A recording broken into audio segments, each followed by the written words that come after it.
नमस्कार भावांनो, या व्हिडिओमध्ये मी तुम्हाला ITR बद्दल सांगणार आहे.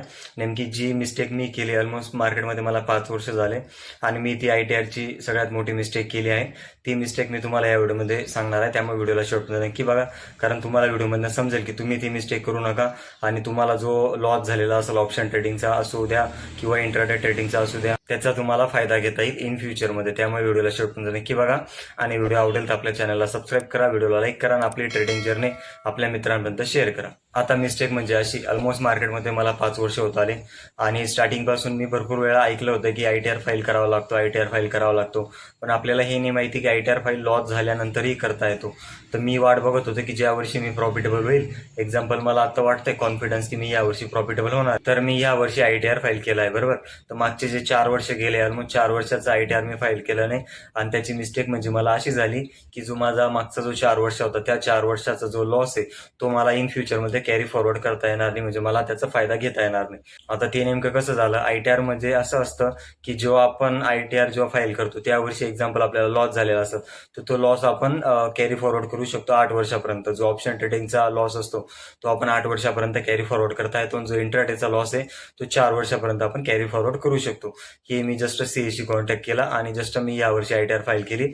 म्हणजे जो 2025 आहे, 1 एप्रिल 2025 ते 31 मार्च 2026 पर्यंतचा जो ITR मी फाईल केला, तर तो आता माझा फाईल झाला. मग त्यामध्ये एक्झाम्पल मला 30,000 ते 40,000 रुपये लॉस आहे. तर मला समजा यावर्षी प्रॉफिट झाला 2026 ते 2027 मध्ये जो बी मला प्रॉफिट होईल, तर हा प्रॉफिट पुढे मागच्या वर्षाचा लॉस आहे त्यामधनं मायनस होऊन जे पैसे उरतील त्याच्यावरती मला टॅक्स बसणार आहे. तर म्हणजे जे 4 वर्षाचा जो लॉस मला झाला असेल, एक्झाम्पल 3 लाख 4 लाख, त्या लॉसचा मला फायदा उचलता येणार नाही.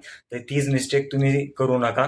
जे बी आता मार्केटमध्ये नवीन ट्रेडर असेल, फक्त मी आता मार्केटमध्ये 2 कंडिशन आहे. काही ट्रेडर येतात ते फक्त टाइमपास म्हणून येतात, तर टाइमपास वाल्यांसाठी महत्वाचं नाही. समजा तुम्ही आज 1-2 वर्ष ट्रेडिंग करताय, तुम्हाला एक्झाम्पल लाख रुपये 2 लाख रुपये लॉस झाले, तुम्ही तिसऱ्या वर्षी ट्रेडिंग डायरेक्ट कायमची सोडून दिली, तर तुम्ही ITR फाईल करू नका. तुम्हाला ते फायदेशीर बी ठरणार. तुम्हाला इन फ्युचर ट्रेडिंगमध्ये तुम्ही एकदम सक्सेस होणार आहे.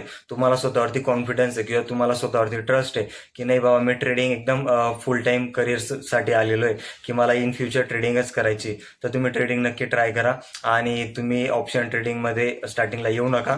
आणि राहिला विषय तर तेच की तुम्ही ITR फाईल करा. तुम्हाला पहिला वर्ष झालाय किंवा तुम्हाला दुसरा वर्ष झालाय, तुम्हाला लॉस आहे, तर तुम्ही ITR लवकरात लवकर फाईल करा. कारण समजा एक्झाम्पल कसं, आता समजून घ्या मी ITR फाईल स्टार्टिंगपासून फाईल केली असती, मग समजून घ्या मला स्टार्टिंगपासून, आपण राऊंड फिगरचा आकडा धरूया, स्टार्टिंगपासून समजा मला 5 लाख रुपये लॉस झाला असता आणि 2026-27 मध्ये एक्झाम्पल आपल्याला 10 लाख रुपये प्रॉफिट झाला, तर मला 10 लाख वरती टॅक्स नाही बसणार आहे. मला त्या 10 लाखापैकी जो 5 लाख आपला लॉस होता तो लॉस मायनस होऊन जाईल आणि नेट प्रॉफिट जो आपला 5 लाख आहे त्या 5 लाखावरती मला टॅक्स बसणार आहे. त्याच्यात बी मी असं शो करू शकतो की एक्झाम्पल मी लॅपटॉप घेतलेला आहे, मला वायफायचा मी रिचार्ज मारतोय, मी ट्रेडिंगसाठी मोबाईल घेतलाय, मग ते समजा लाख रुपयाचं झालं, तर मला लाख रुपये मी एक्सपेन्सेस म्हणून शो करणार आहे की मला ट्रेडिंगसाठी एक्सपेन्सेस लागलाय. मग मला जो टॅक्स बसेल तो 4 लाखावरती बसेल. असं नाही की फक्त बोलण्यावरनं आपण शो करू शकतो, नाही, त्याची आपल्याला बिलं बी दाखवावं लागतील ओरिजिनल की नाही मला हे खरं ट्रेडिंगसाठी युजफुल झालेलं आहे. तर व्हिडिओमधनं शिकायचं एवढंच की तुम्ही लवकरात लवकर ITR फाईल करा. मी हे मिस्टेक केली, मी जस्ट आता ITR फाईल केलाय. तुम्ही तसं करू नका.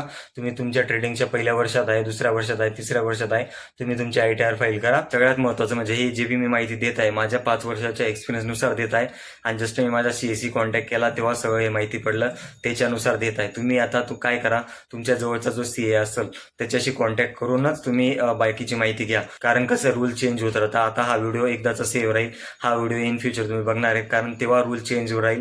तर असं नाही की आत्ताचाच रूल कंटिन्यू चालणार आहे, रूल चेंज होत राहतात. त्यामुळे तुम्ही तुमच्या CAशी कॉन्टॅक्ट करा.